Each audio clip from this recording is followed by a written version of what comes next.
जी नमस्कार, मैं हूं राज पटेल और आप देख रहे हैं let's study with Nitish Raj Singh.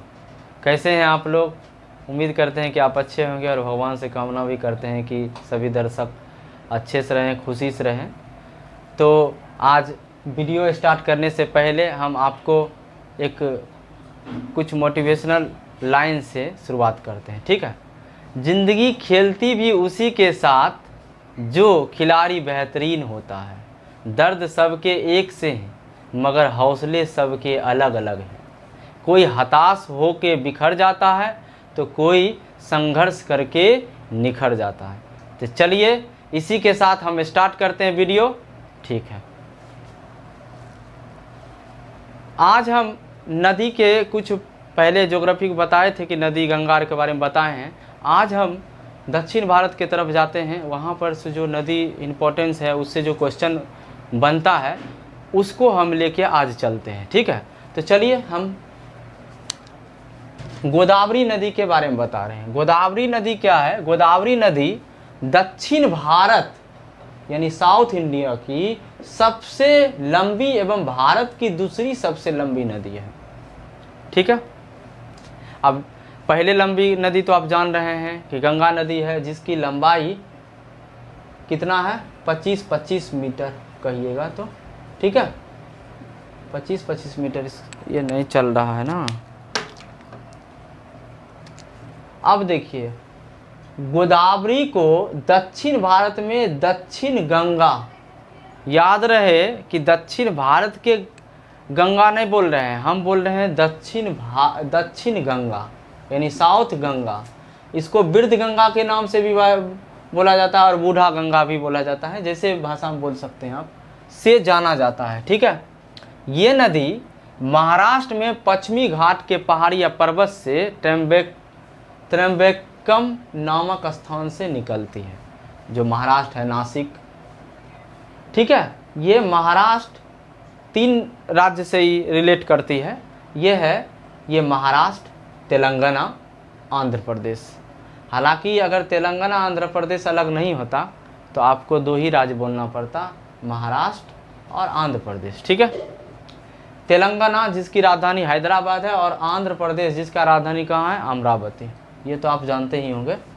Godavari नदी के बारे में, इसका जो सहायक नदी होता है इसको देखिए, इसमें क्या होता है? परवरा, पूर्णा, बेनगंगा, ये बेनगंगा लिखा है, प्राणहिता, इंद्रावती और मंजीरा।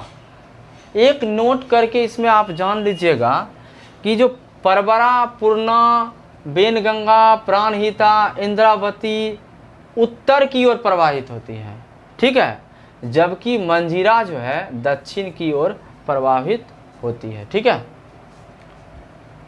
ये पूछता है कभी कभी क्वेश्चन कि बेनगंगा किसकी सहायक नदी है, तो आपको ऑप्शन दे देगा गोदावरी, कावेरी, कृष्णा, गंगा, कुछ भी दे देगा, लेकिन उसका ऑप्शन बेनगंगा गोदावरी होगा, ठीक है। अब आइए, बेनगंगा नदी गोदावरी नदी की सबसे बड़ी सहायक नदी है बेनगंगा।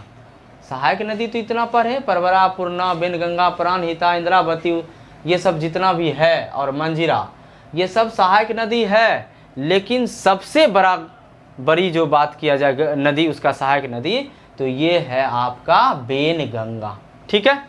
क्लियर हो गया होगा, उम्मीद करते हैं। अब आगे बढ़ते हैं। अब कृष्णा नदी के बारे में, ये भी दक्षिण भारत में बहती है, दक्षिण भारत की दूसरी सबसे लंबी नदी है। अच्छा, ये ध्यान रखिएगा, हम ये बोले पूरे भारत के दक्षिण भारत की जो ये नदी है, ये भारत की दूसरी लंबी नदी है, लेकिन यहाँ पर हम कह रहे हैं दक्षिण भारत की दूसरी सबसे नदी है, मतलब कि बड़ी नदी है, इसके बाद ये है, ठीक है। दोनों नदी दक्षिण में ही बहती है, सबसे लंबी नदी है, ठीक है। कृष्णा नदी महाराष्ट्र के पश्चिमी घाट पर्वत या पहाड़ी पर महाबालेश्वर की चोटी से निकलती है, ठीक है। ये 4 राज्य में बहती है, महाराष्ट्र, कर्नाटक, तेलंगाना और आंध्र प्रदेश से होकर प्रवाहित होती है, ठीक है। अब देखिए, कृष्णा नदी विजयवाड़ा के निकट डेल्टा बनाती है और ये कृष्णा नदी एवं गोदावरी नदी की डेल्टा आपस में क्या होती है, मिल जाती है। कृष्णा नदी और गोदावरी नदी की डेल्टा जो है आपस में मिल जाती है। और ये जहाँ मिलती है आंध्र प्रदेश में, आंध्र प्रदेश के पास जो मिलती है वहाँ पर जो है कोलेरू झील का निर्माण करती है। किसका? कोलेरू झील का निर्माण करती है। ये इंपॉर्टेंस क्वेश्चन है, आप देख लीजिएगा। ये कृष्णा नदी एवं गोदावरी नदी की डेल्टा जो वहाँ मिलती है आंध्र प्रदेश के पास, आंध्र प्रदेश के तट पर, तो वहाँ पर जो झील बनाती है उसका नाम है कोलेरू झील। ठीक, तो अब देखिए इसको मैप में भी आप समझिए कि कहाँ कहाँ है। अभी हम जान रहे हैं कि नॉर्थ है, साउथ है ना, ईस्ट है, साउथ क्या कहते हैं, वेस्ट है।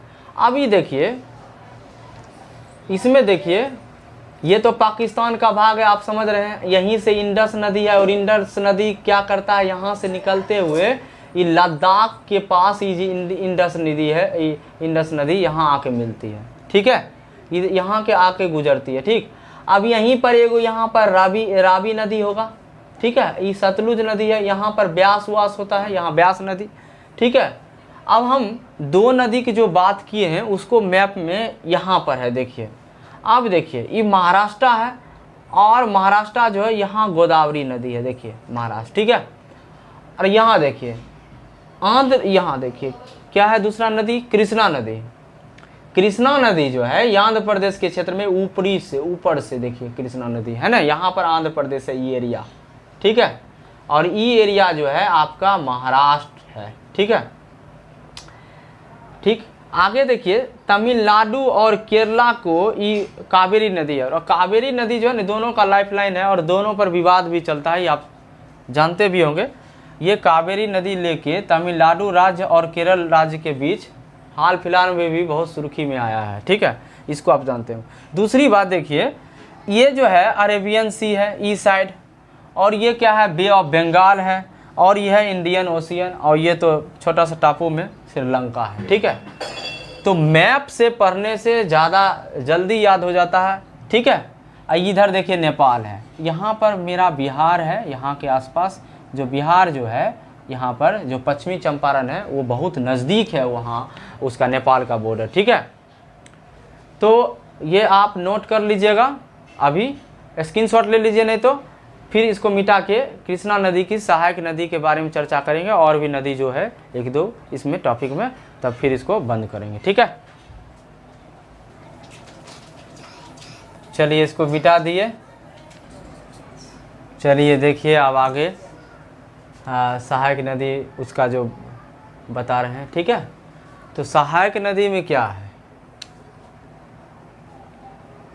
तुंगभद्रा, घाटप्रभा, मालप्रभा, दूध गंगा। ये जरूर पूछता है किसका सहायक नदी है। ठीक है, इसको ध्यान रखिएगा। ये कृष्णा नदी की सहायक नदी दूध गंगा बहुत पूछता है, बहुत। पंचगंगा, भीमा, कोयना, मूसी। अच्छा, मूसी जो नदी है वो आंध्र प्रदेश की राजधानी हैदराबाद जो है इसी नदी के तट पर स्थित है। ठीक है, अब देखिए पेन्नार नदी एगो बीच में आता है। पेन्नार नदी क्या है कि कावेरी और कृष्णा के बीच मध्य बहने वाली ये नदी है। ये आंध्र प्रदेश के बहुत महत्वपूर्ण नदी माना जाता है, और ये कोलार के जगह पर जाके मिल जाती है, मतलब कि कर्नाटक के कोलार एक स्थान है वहाँ पर जाके मिल जाती है। ठीक है, ठीक है, तो अब आगे कावेरी नदी। कर्नाटक में पश्चिमी घाट पर्वत के पुष्पगिरी या बर्मगिरी, इसको बर्मगिरी पढ़िएगा, पहाड़ी से निकलती है। कहाँ से? पुष्पगिरी और बर्मगिरी पहाड़ी से निकलती है, तथा दो राज्य कर्नाटक एवं तमिलनाडु में ये प्रवाहित होती है, बहती है।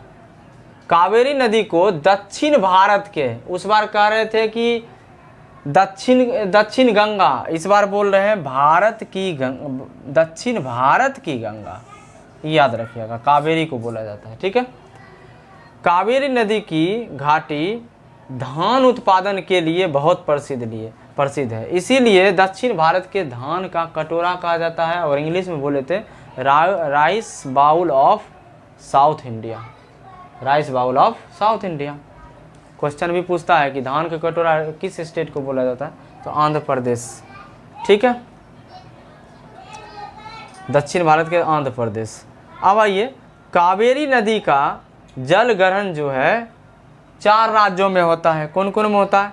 तमिलनाडु, कर्नाटक, केरल और आंध्र प्रदेश। ठीक है, इसके बाद है कावेरी नदी की सहायक नदी क्या क्या है?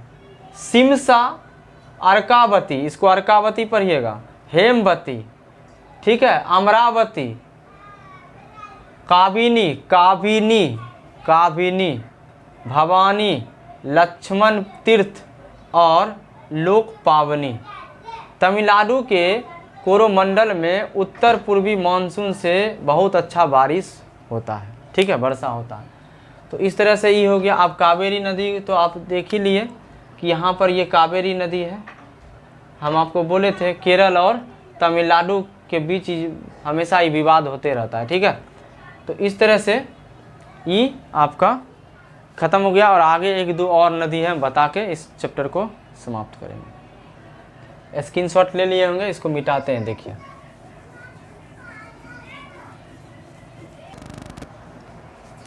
चलिए अब नर्मदा नदी के बारे में पढ़ते हैं। नर्मदा नदी अरब सागर में जल गिराने वाली प्रायद्वीपीय भारत की नदियों में सबसे लंबी नदी है। यानी जो भी अरब सागर में नदी जो मिलती है, गिरती है पानी, उसमें सबसे बड़ी लंबी नदी प्रायद्वीपीय भारत में ये है। आप बड़ा और जितना भी क्वेश्चन अभी जो नदी के बारे में पढ़े उसको बार बार से पढ़िएगा, तब आपको समझ में आएगा। ठीक है, किसमें लंबी किसमें बड़ी, सब जो दिए हुए हैं उसको देखिएगा। नर्मदा नदी गोदावरी एवं कृष्णा नदी के बाद प्रायद्वीपीय भारत की तीसरी सबसे लंबी नदी है। अब आप क्लियर हो गए होंगे कि नर्मदा नदी जो है, गोदावरी और कृष्णा तो इससे पहले आप पढ़ चुके, तो गोदावरी और कृष्णा फर्स्ट सेकेंड, इसके बाद अगर कहा जाए तो ये तीसरी नदी है। ठीक है, प्रायद्वीपीय भारत में नर्मदा नदी मैकाल पहाड़ी से, कहाँ से निकलती है? मैकाल पहाड़ी पर स्थित अमरकंटक के चोटी से, के है यहाँ पर, के चोटी से निकलती है। ठीक है, यह एमपी की जो है जबलपुर एवं गुजरात का शहर भरूच नर्मदा नदी तट पर ही स्थित है। ठीक है, नर्मदा नदी 3 राज्य में बहती है। कहाँ कहाँ? तो देखो, ये है महाराष्ट्र, एमपी और गुजरात। महाराष्ट्र यानी मध्य प्रदेश, महाराष्ट्र, गुजरात, लेकिन सबसे लंबी जो है ना रहती है मध्य प्रदेश में। नर्मदा नदी जबलपुर के पास भेड़ाघाट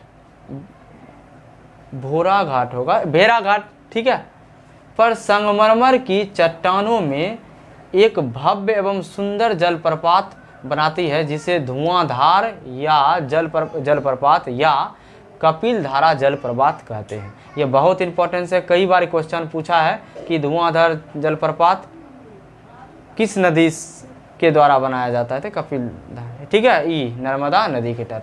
और नर्मदा नदी के आजकल तो एमपी सरकार नर्मदा नदी को बचाने के लिए नमामि नर्मदे नाम के जो है ना एक स्कीम चालू किया है, उसके द्वारा जो है नर्मदा नदी को बचाने के लिए पुरजोर कोशिश किया जा रहा है। ठीक है, तो इस तरह से ये वीडियो नदी का जो है, एक साबरमती के बारे में है। साबरमती जो है ना राजस्थान के मेवाड़ ज़िले से निकलती है। ठीक है, जो आप जानते हैं कि साबरमती गुजरात में स्थित है। ठीक है, तो ये भी जानकारी रखिएगा कि मेवाड़ ज़िला से वो निकलता है। ठीक है, राजस्थान के मेवाड़ ज़िला से निकलता है। ठीक है, तो ये वीडियो कैसा रहा आप बताइएगा। ठीक है, तब हम इसको जारी रखेंगे, क्योंकि आप लोग जब हमको कमेंट करके बताते हैं कि अच्छा है, बनाते रहिए, तो हमको अच्छा लगता है, मोटिवेट होते हैं। तब तक आप घर में स्टडी करते रहिए, आने वाले बहुत सारा एग्ज़ाम है। ठीक है, और उसको तैयारी करिए। उसको हम कहते हैं कि ज्योग्राफी से क्वेश्चन, जो भी मेरा मतलब साइंस है या ज्योग्राफी है, अभी तक हिस्ट्री और पॉलिटी नहीं शुरू किए हैं, उसका भी आप देख लीजिएगा, कोई त्रुटि नहीं होगा और अच्छा लगेगा, मज़ेदार लगेगा। ज्योग्राफी का सीरीज आप हमको लगता है 7, 8, 9, 10, 9 लगभग वीडियो हो गया होगा इस लगा के। तो आप बारी बारी से इसको देखिएगा, समझिएगा। तो हमको लगता है कि कोई भी कंपटीशन से इस वीडियो से क्वेश्चन नहीं छूटेगा। अगर इस तरह के वीडियो जैसे नदीस क्वेश्चन पूछा, या फिर जो भी जैसे चैनल बहुत सारा पढ़ाए हैं हम, उससे नहीं छूटेगा क्वेश्चन। आप बनाइएगा और स्टडी करिएगा। आने वाले एग्ज़ाम के मद्देनज़र देखते हुए हम वीडियो बनाते हैं और उतना ही पढ़ाते हैं जो एग्ज़ाम में पूछेगा। हम तो यही कहते हैं, ठीक है। तब तक आप खुश रहिए और स्टडी करते रहिए, ठीक है। धन्यवाद।